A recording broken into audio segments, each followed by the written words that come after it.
Hello, welcome to my YouTube channel আগন্তুক। আমি পিঙ্কি রায় চলে এসেছি তোমাদের সামনে আজকে আরও একটি প্রশ্ন উত্তর নিয়ে। আজকের প্রশ্নটি হলো, দ্বীন-ই ইলাহির শপথ গ্রহণ অনুষ্ঠান কেমন ছিল?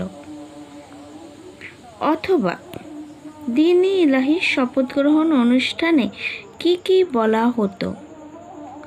অথবা দ্বীন-ই ইলাহির প্রথাগুলি কি কি? এই প্রশ্নটি যদি পড়ে এর উত্তরটা কি লিখব?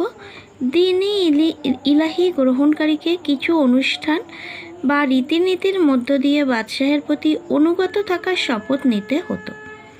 প্রথমেই জীবন জান, সম্পত্তি অর্থাৎ মাল, ধর্ম, দিন ও সম্মান উৎসর্গ করার শপথ নিতে হতো।